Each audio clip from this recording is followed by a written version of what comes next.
They probably don't know that.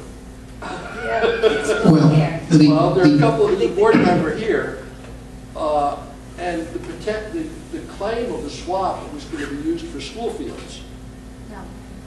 Or what, it's unclear, but the stream in question is the same one that's just between here and the school, South School. I know you're talking It about. goes up from the parkway and it goes across under the Crawford's Corner Road and then feeds into that whole wetland area. So just what the 14 acres consist of and how much of it's usable is the question to me. None of those questions have been answered. So if they're swapping 14 acres of which half is not usable for 114, all of which is usable, and more,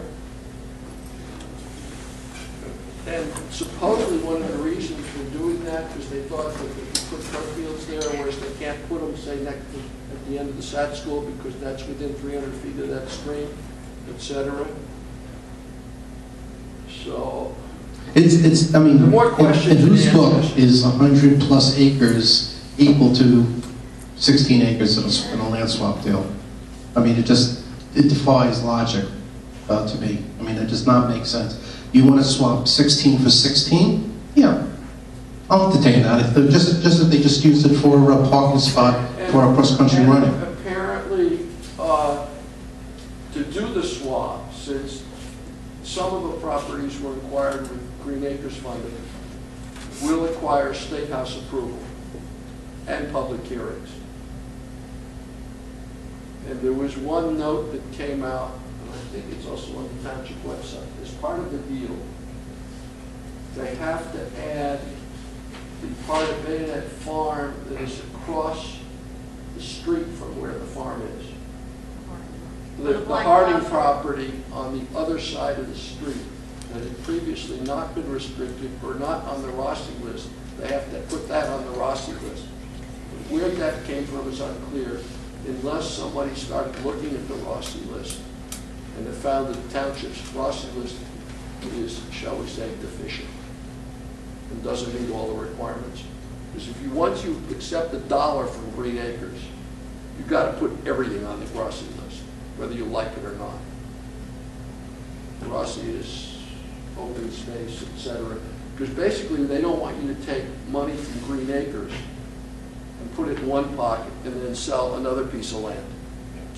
The inventory. The inventory, Right. yeah. Yeah. It's a brilliant move. Yeah, it's a smart move from the state. It's a brilliant move from the county. Yeah. The county open space recreation folks control a massive new swath of property. Brilliant move for them. We received ostensibly, there is no agreement, by the way, yet. It needs a resolution of approval, so there is no agreement that's been approved, and there's a whole entire process, particularly if it's Green Acres. And we received ostensibly an environmentally constrained parcel that is purported to produce by that brook. By the way, the street right there is called Brook. Yeah. So it gives you a little indication as to what's there. And a heavily environmentally constrained property. I'm speaking as a resident, by the way, only. So, master stroke from the county to have this large swath of property in competent hands for preservation purposes. But, you know, I'm reminded of Manhattan Island a little on the trade, but hats off to the county for this property, because then they're able to, because they have an incredible operation as far as recreation open space. But the brook is beautiful if you go back there and take a look. Or you could take it from in front of the high school at the light. Just go up 700 feet on Roberts Road and turn right. The stream goes under, you cross the bridge on the stream, and then there's a little slight barricade, but you can walk down. There's some trails in there. It's beautiful wetlands, which is part of the Homedale Park system. Yeah. And it's actually one of the gems of the hike is that you go everything from tops of hills and Pine Mountains down to wetlands, and they have boardwalks in there. And I always told my kids when we hike through, we're looking for trolls. over there, so it's really pretty. Actually, the stream comes out behind the houses, between the house that's right there on the corner, okay? It actually crosses that person's property, and before you hit the next set of homes where the stream is. But you can easily Google map that. Anyhow, I want to wrap up tonight. I want to wish everybody a happy holiday, and hope to see everybody on the trails on December 8th and January 1st, and look for our announcements for our programming in January other than what I've already shared with you this evening. Thank you for all coming.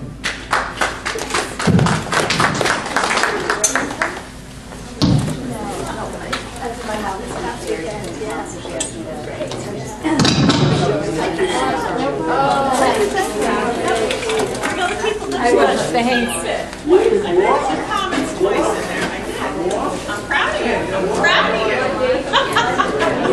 Oh, no, Saturday.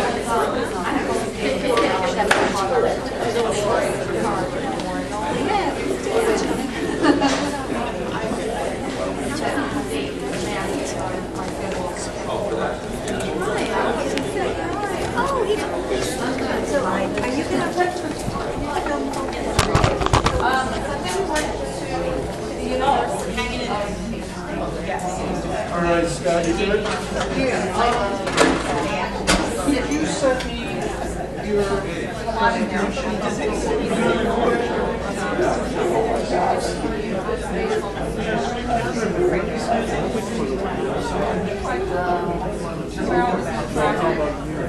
You're the camera. Yeah. I'll see you.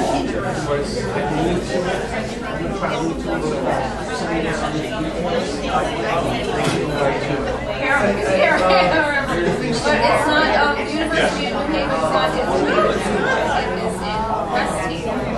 It was a special Yale. It used to be. Many years ago, they were that's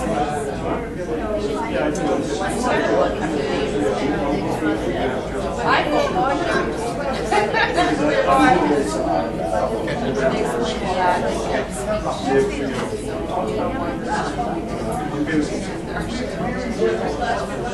What municipal problem?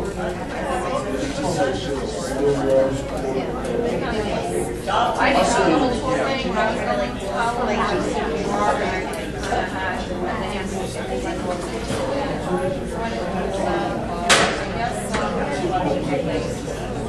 Yeah. Oh, okay. It helps. My daughter doesn't really know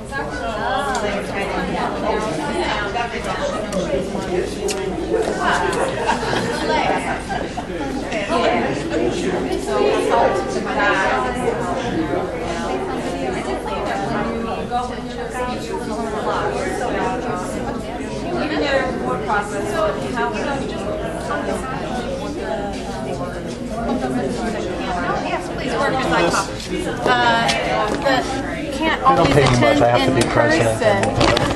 Videographer And all for the French things. friends. But you know, what you're taping on is, boy, it's tiny. It's not the size of the technology these days. No, what is it? It's a Samsung. Yeah? So I have videotaped Board of Ed meetings when they've hit upon topics that are closer to, I'm going to say, our mission of CILU, which involves with land, water, and air. Yep. Okay. So when I start talking about redoing the field there, or expanding and putting more synthetic turf there, I'm at the meetings. Vicki Flint's here. And so I'm interested in training somebody. Did you get permission from the board in order to tape those meetings? No. Not even verbal permission? No, it's a public meeting. Oh, it is. It's a public meeting. I've actually gone the other approach, which is I started reaching out to friends in newspapers about getting press credentials. I'm functioning as the press. We have a First Amendment right, I believe. Sure. Okay. And these are public meetings. Board is a public meeting. This is a public meeting. I haven't really been shut down by any group yet about going there and recording it. I've gone to the hearing they had on MRCP, Plum County Reliability Proposal Rage. There was a judge advocate there. Okay, she required everybody from the press to shoot from behind her, and then she made a comment she did not want to be in the videos. So I put my camera on the people that were speaking, and I did not have to sit up with the other people because I am not officially press. Interesting. But that was, I took Pluses and minuses Yeah. to being considered official press. Yes. So when they had the first one, where I don't know if you went down to it, but the line circled around the building, the high school in Oh, at the Middletown. high school? Yeah. I couldn't get in. I walked Oh, up you're kidding me. I walked because it was over. There was so many Overcapacity, yeah. overcapacity. I actually walked to the front and I spoke to a police officer about, could you, escort me in? I'm recording this. Oh, do you have some press credentials? Okay, I didn't even have a business card at that time.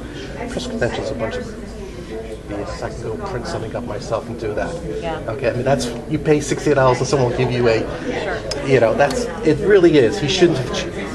It wasn't his position to challenge me. Okay, but then again, I didn't want to be so pushy on that. But the Board of Ed, their position has been we record that, on audio. And I listened to the audio. And I think that's great. This is just another vehicle. I just made this presentation at my executive board meeting that the millennium now outnumber the baby boomers. You don't look old enough to be a baby boomer. You must be a millennium. I'm a Gen Xer myself. I'm fully in between. So and their video blogging is becoming much more prevalent. It has been for a long time. Exactly. So I have an older group here, as you can notice, and I'm bringing them along to the newer technology. You heard me give you the statistics from the Board of Ed and the candidate forum that we had last month. I'm not concerned about the number of people showing here because when I have over 500 hits on YouTube, I know that message is going out there.